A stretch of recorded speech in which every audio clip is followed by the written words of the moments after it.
Importantes aclaraciones antes de ver el video. Este video fue hecho hace muchísimo tiempo, es decir, es viejo. Eso se puede notar en la calidad del mismo. Van a ver que las cosas van a destiempo. Intenté arreglarlo, pero medio que no se pudo, entonces lo dejé así. Honestamente, no tengo idea de por qué pasó. Cuando yo estaba editando este video, se veía bien y no había ningún problema. Pero al descargarlo, ahí fue cuando me di cuenta de que estaba a destiempo.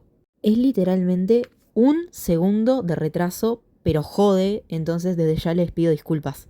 Pensé en volver a hacerlo, escribir nuevamente el guión, quizás cambiarle algunas cosas, pero la realidad es que sigo pensando lo mismo, las respuestas serían iguales y está en general muy bien hecho quitando el destiempo. Desde ya, muchas gracias por su atención. Entro vídeo.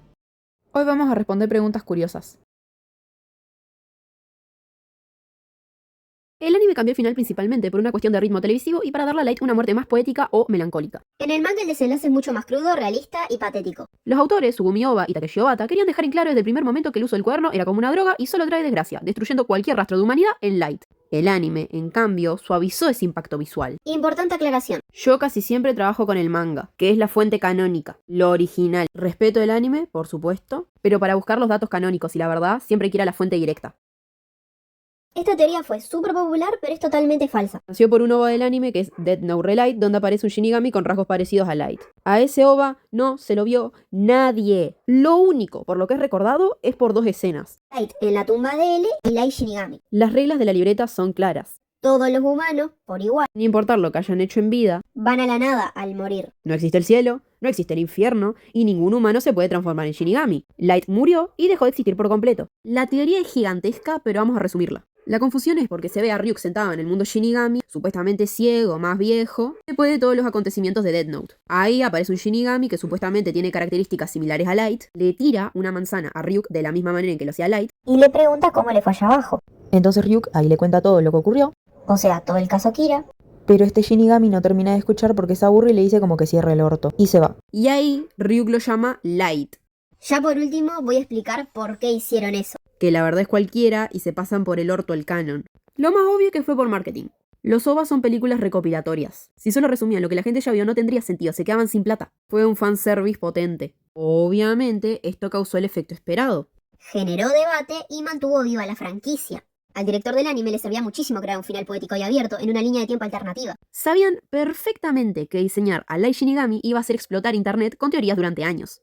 Básicamente jugaron con el deseo de los fans de ver a Light convertido en un dios. Un dios posta. Acá hay dos opciones. O lo hicieron adrede o no lo hicieron adrede. Si lo hicieron sabiendo que contradecía el canon, son unos mogólicos. Y si no, son unos genios. No hay punto medio. Fue una estrategia brillante para hacer ruido.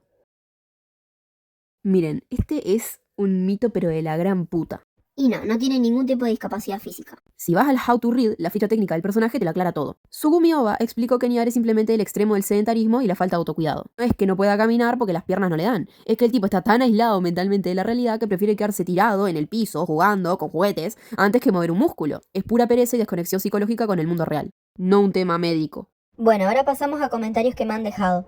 Al sistema le gusta proteger violines y encarcela a quienes actúan en defensa propia. Eso pasa en la vida real. Creo que por eso a la gente le gustó tanto la primera temporada y no tanto la segunda. Tenés toda la razón. La primera temporada nos gustó porque el culpable pagaba. Psicológicamente necesitamos ver justicia, y más aún poética. La segunda nos dio bronca porque mostró la realidad de la justicia. Un sistema frío que defiende más las leyes y los papeles que a la propia víctima. Por eso genera impotencia. Dejó de ser ficción para ser un documental. Para ver al sistema protegiendo al delincuente y castigando al que se defiende.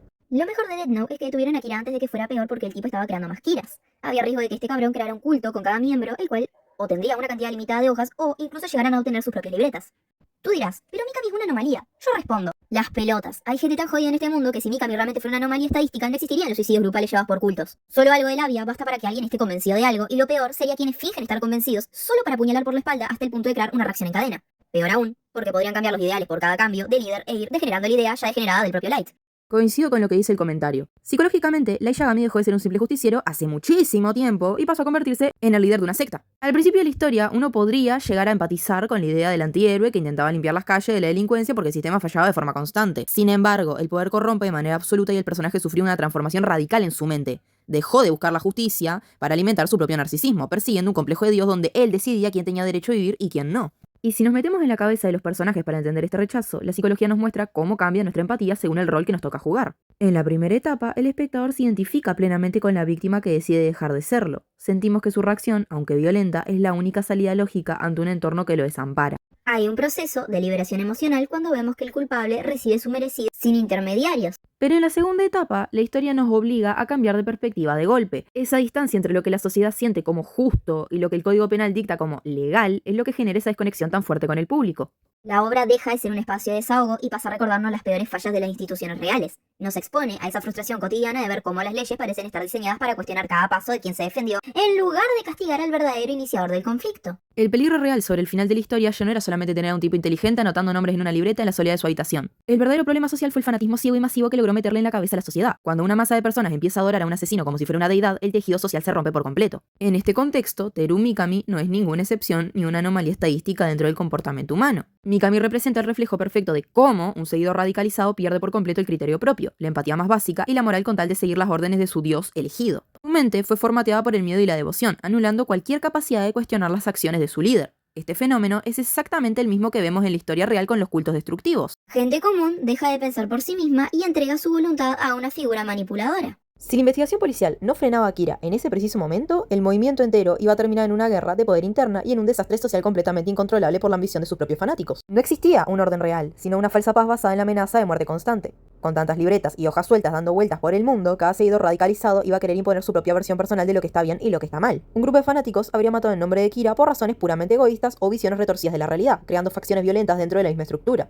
El caos social habría sido absoluto. Light Yagami ya no buscaba limpiar el mundo de las injusticias, buscaba el control absoluto de la humanidad a través de una religión armada basada exclusivamente en el miedo, la opresión y la manipulación psicológica colectiva. Que la ley sea deficiente y que encima el mismo gobierno intente mantenerse en el poder es una razón válida para estar de acuerdo con alguna de las ideas de Light. Y mira, no es tan simple. Es una pregunta excelente porque toca el núcleo del debate moral de la obra. Desde un punto de vista psicológico, es completamente normal y lógico que la gente empatice con las ideas de Light cuando ve que las instituciones fallan, cuando sentís que la ley es deficiente y que la justicia está mal predicada, que el Estado no te protege y que los gobernantes solamente se miran a sí mismos. Aparece un sentimiento de desamparo muy fuerte. Esa frustración colectiva te empuja a desear un salvador, alguien con el poder absoluto de poner orden donde la política fracasó. Light Yagami se aprovecha de ese vacío de poder y de esa indignación para ofrecer una solución rápida y efectiva. El problema es que, si lo miramos con frialdad, esa supuesta solución es una trampa. Validar las ideas de Light porque el gobierno es corrupto es caer en el viejo error de querer apagar el fuego con nafta. Jurídicamente, cuando vos eliminás las garantías legales y dejás que una sola persona decida quién vive y quién muere basándose en su propio criterio, destruís el contrato social. Dejás de tener un gobierno eficiente para pasar a tener una dictadura absoluta controlada por el miedo. Irónicamente, injusticia. Apoyar a Kira por el enojo con el sistema es una reacción emocional, no una solución real. Light no buscaba arreglar las leyes ni mejorar la sociedad. Su objetivo final era someter a la humanidad a sus propios caprichos bajo la amenaza de muerte. Al final del día, cambiar un gobierno corrupto o ineficiente por un tirano con delirios de divinidad que mata a cualquiera que piense distinto, no es justicia, es simplemente cambiar de opresor. Se creyó Dios cuando Dios solo hay uno. Eso lo hizo pecar de soberbia y al final la justicia lo condenó. Sí, diste en el clavo. Lo que vemos en Light Yagami es un caso de manual de narcisismo extremo que termina en un complejo de Dios. El tipo arrancó con la libreta bajo la excusa de hacer un bien, pero la mente humana no está preparada para soportar ese nivel de poder sin corromperse. Pasó de querer limpiar el mundo a creer de verdad que él era una deidad intocable. La justicia, un ser supremo que estaba por encima del bien, del mal y del resto de los mortales. Su ego fue su peor enemigo y lo que terminó cavando su propia tumba, porque empezó a cometer errores básicos por puro orgullo. Ninguna persona, por más inteligente que sea, puede ponerse por encima del pacto social. Las leyes y la justicia existen justamente para limitar el poder individual y evitar que caigamos en la ley de la selva. Cuando Light decide ignorar los tribunales y los derechos humanos para convertirse en juez, jurado y ejecutor al mismo tiempo, rompe todo equilibrio. Al final de la obra, lo que vemos no es solo la caída de un criminal, sino el triunfo de la justicia institucional sobre el delirio individual. No veo a casi nadie mencionando esto. Por más que se haya escondido detrás de una pantalla y de un nombre falso, el sistema legal con paciencia y estrategia le demostró que seguía siendo un simple humano de carne y hueso sometido a las leyes del mundo. Su ego y soberbia fue lo que lo hizo subestimar a sus oponentes, y esa desconexión total con la realidad fue lo que terminó firmando su sentencia. En mi opinión, sí estuvo bien que detuvieran a Kira por todas las razones que diste en el video. Igual hubiera sido interesante ver qué tan lejos hubiera ido Light para imponer su justicia. Yo a este comentario ya lo respondí y dije que Light hubiera estado dispuesto a todo, como vimos en la obra. No hay mucho que decir, pero me gustaría agregar unas cosas. En el How to Read, el tomo 13, el propio autor dice que si Light hubiera seguido con este escenario a largo plazo, habría terminado construyendo un régimen de terror total, o sea, una dictadura. Yo no sé qué más pruebas quieren porque literalmente el puto autor te está diciendo en la puta cara que el mundo perfecto, el mundo justo, la mierda esa, el nuevo mundo que quería crear Light, era literalmente lo más injusto que podía existir. Y aún así sigue habiendo Team Kiras. Mi teoría es que no son Team Kiras por lo que hizo Kira, sino por la idea en sí. Nunca vas a poder limpiar el mundo, y esto ya lo mencioné en otros videos, pero lo que hacía Light era esconder el mal, no lo hacía por justicia, porque el mundo de él se regía en base al miedo. Si la gente deja de robar porque tienen miedo a morir, entonces la maldad no deja de existir, sigue estando pero está escondida. Al final de la obra vemos como los crímenes vuelven a aparecer una y otra vez después de que Kira durante 6 años estuviera juzgando gente. Tienen que entender que el poder absoluto siempre termina en un régimen de terror. Porque es imposible sostener algo así. Me preguntaron si yo era Team Kira o Team L y yo no soy ninguna. De hecho, respondí que yo compatibilizo con la forma de Nia, de ver la justicia. Les voy a narrar textual cómo está la escena en el manga. Y después voy a explayarme un poco más dando mi opinión. Nier destroza a Light por completo. Le dice en su cara que él no es la justicia ni es un dios, que es solo un asesino y que la libreta es la peor arma homicida en la historia de la humanidad.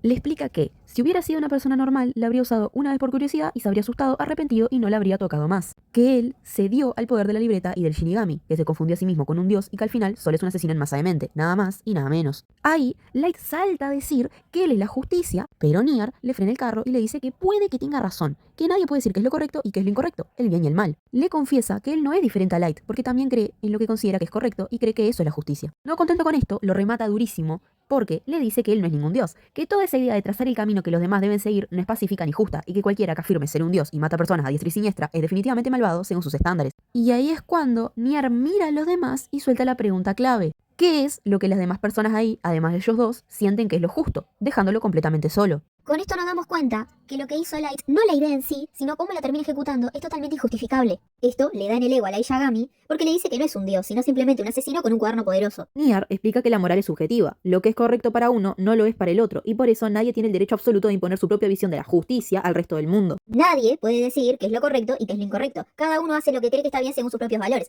¿Qué significa esto? Que Nier entiende que la justicia con mayúsculas no existe como una verdad absoluta en el universo. La Yagami creía que su moral era la única válida y se autoproclamó el dios del nuevo mundo. Pero ahí lo baja a la tierra de un cachetazo. Y acá es donde todo conecta con el pacto social. Como nadie tiene la verdad absoluta sobre lo que es justo, los seres humanos creamos un acuerdo implícito. Creamos leyes y un estado para no matarnos entre nosotros basados en nuestras propias ideas de justicia. Por eso, cuando digo que ninguna persona está por encima del pacto social, me refiero exactamente a lo que Nier defiende. Da igual si tenés una Death Note, millones de dólares o sos un rey. No podés imponerle tu moral personal a nadie a la fuerza. Quien rompe ese pacto para ponerse por encima de los demás se convierte en un peligro, y por eso al final Kira tenía que caer. Pero Nier lleva su lógica al extremo y dice algo clave. Afirma que, incluso si un dios de la muerte se le apareciera enfrente y le dictara las reglas del mundo, él no las aceptaría a ciegas. Él elegiría por sí mismo si esas reglas son correctas o no y actuaría únicamente en base a lo que él decide. Sus palabras exactas son: yo también hago lo que considero justo. Yo soy mi propia justicia. Si usás la fuerza para poner tu moral por encima de las leyes de todos, dejas de ser la justicia y te convertís en el enemigo de la sociedad. Y ojo, yo no odio al personaje de Light Yagami. De hecho, lo considero uno de los mejores protagonistas, antagonistas, no sé, de los mejores personajes que existen. Ahora, lo odio como ser humano. No creo que ninguno sea superior. L no era justicia tampoco. Pero era más puro que Light. En todo caso, yo a L lo definiría como una persona que trabaja para el Estado normal, que haces cosas que uno de afuera dice, la puta madre, ¿qué carajo estás haciendo? Pero que si estuvieras en el lugar de L también lo harías porque tenés los recursos y tenés que resolver las cosas. No estoy defendiendo a nadie, pero estoy poniendo las cosas sobre la mesa.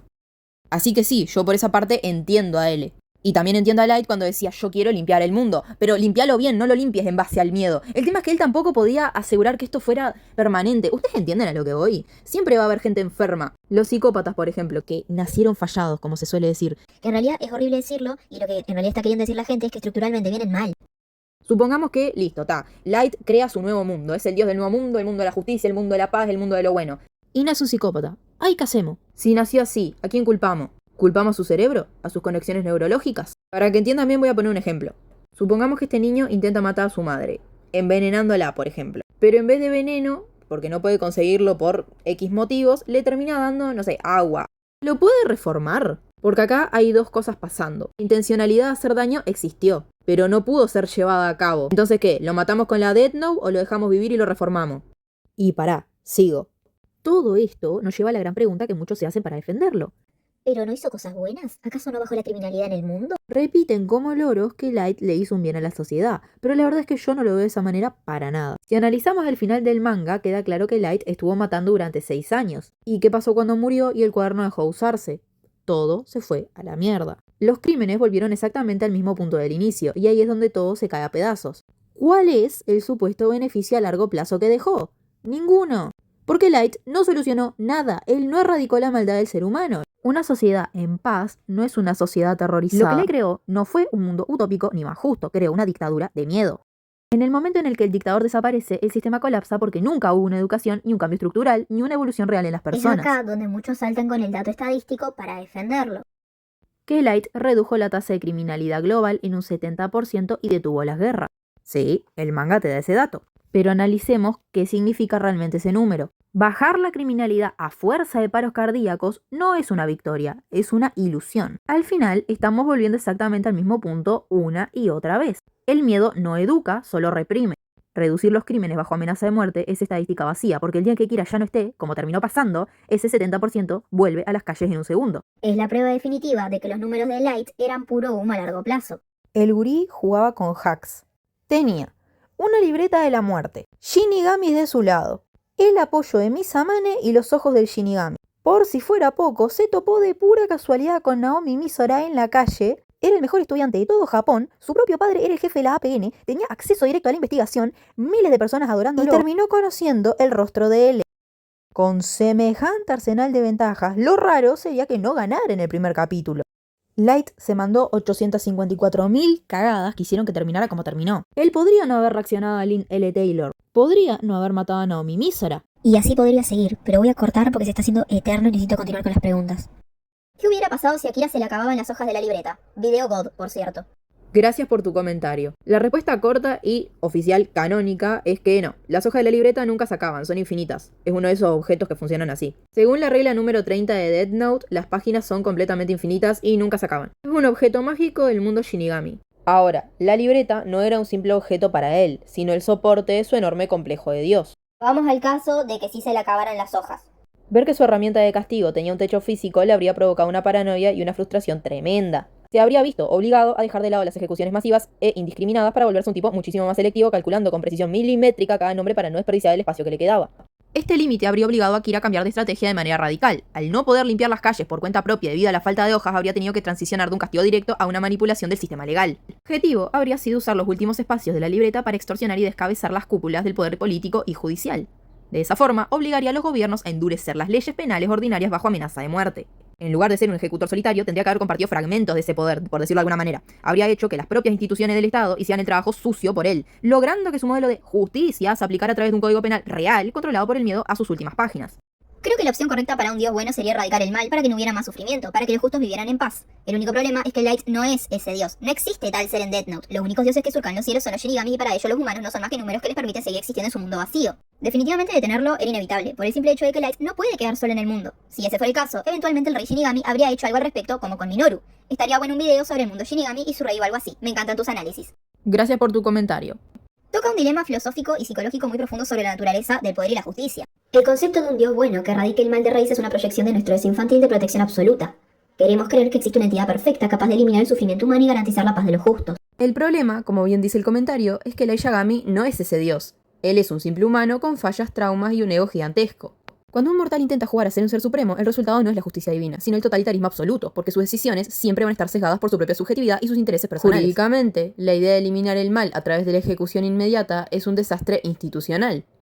En el universo de Death Note, los verdaderos dioses son los Shinigamis, y a ellos la moral humana les importa una mierda. Para ellos solo somos una fuente de energía, números que estiran su propia existencia en un mundo completamente vacío y apático. Cambiar las leyes de la vida y la muerte por el capricho de un tipo con delirios de grandeza siempre termina de la peor manera. El problema central es que Light Yagami jamás tuvo la estructura mental para ocupar ese rol. ¿De dónde eres? Esta es la típica pregunta que me hace dudar si la gente me presta atención o no. Soy de Uruguay. Esta persona pregunta, ¿conoces lo que es Dark Yagami? Y yo le respondo, no, ¿qué es? Y me dice que es un fanfic de Death Note que es conocido por ser tan malo que da risa. Es conocido sobre todo por los videos de un youtuber llamado Rangu Gamer, leyéndolo. Si te interesa, lo cual dudo porque es larguísimo, aquí te dejo una lista de reproducción.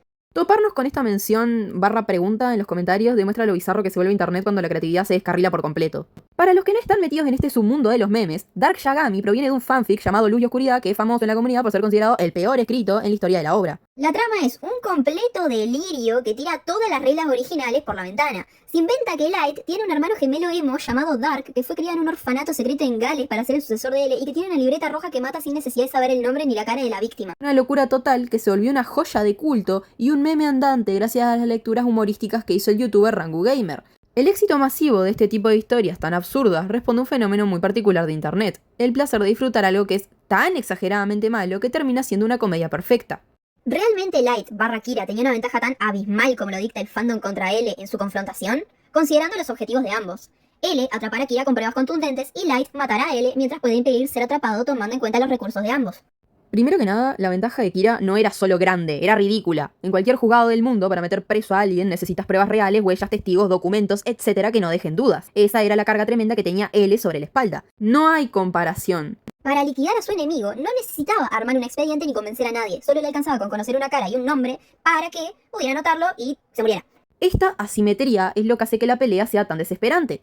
Y tan desigual. / injusta. L laburaba bajo la presión de proteger a su equipo, respetar las normas y manejarse dentro de la lógica humana. Y encima la APN no lo respetaba. El loco dijo 800.000 veces que Light era Kira y absolutamente nadie le creyó. El narcisismo de Light crecía porque sabía que atacaba desde las sombras con un poder sobrenatural que nadie podía ver venir. Entonces, cuando pones los recursos en la balanza, la supuesta brillantez de Light se cae a pedazos. Sí, era inteligente, el tema es que no era astuto, listo. Es como raro, o sea, no sé bien cómo explicarlo acá.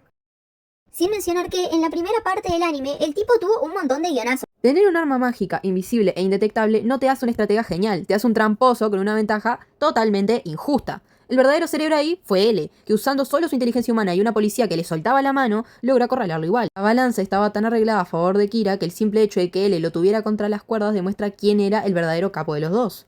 A esto, súmenle la cabeza de cada uno. L sentía la responsabilidad real de cuidar a su equipo y laburar de forma racional. Light no tenía un gramo de empatía, estaba tan subido al pony que usaba y descartaba a las personas como si fueran juguetes, incluyendo a su propia familia. Actuar sin ningún tipo de límite moral ni culpa no te hace más inteligente, te hace un tramposo estúpido con impunidad. Por eso, cuando pones los recursos sobre la mesa, se cae el mito. Tener un arma invisible que mata a distancia no te convierte en una estratega brillante. El verdaderamente increíble de la serie es que L, usando solamente su cabeza, logra atrapar al Light.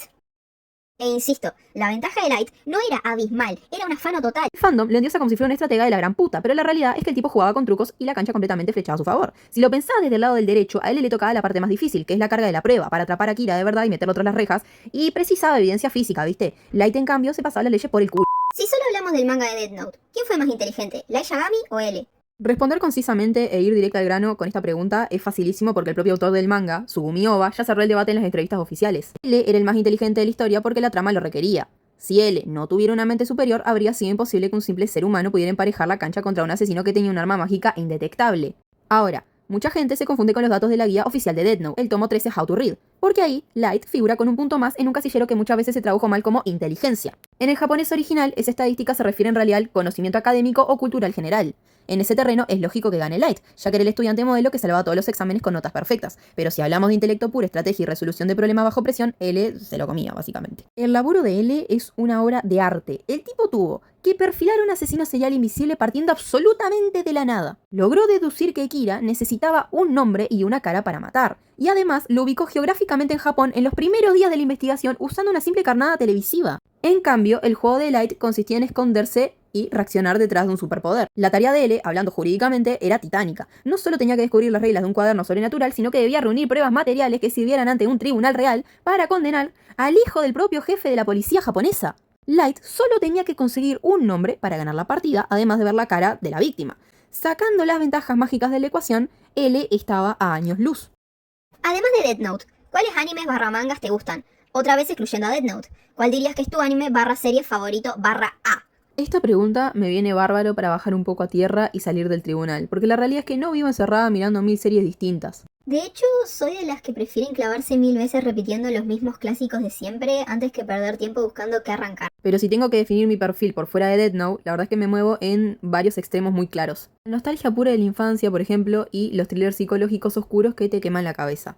Todo lo que es todas las generaciones de Cartoon Network, Disney, Disney XD, Boomerang, Discovery Kids. Después, por ejemplo, series de Disney que eran como realities tipo Pijama Party. También he mirado realities como por ejemplo Doble Tentación, que es de Mega. Después animes me vi todos los que nos marcaron a todos de chico, por ejemplo Dragon Ball, Capitán Tsubasa, Yu-Gi-Oh, Bakugan, Naruto. También soy fan de trabajos de mangakas como Berserk, Junji Ito, La chica de ningún lado, o sea Girl from Nowhere. También me gusta B The Beginning, Black Butter, The Boys. Me gustan los ARG o terrores analógicos, yo de hecho tuve uno.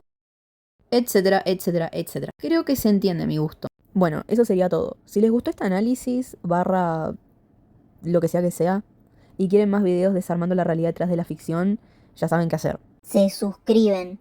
Déjenme en los comentarios abajo sus preguntas curiosas para el próximo video.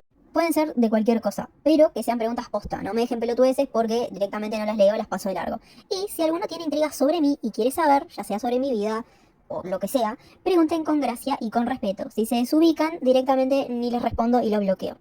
Los leo abajo, bye.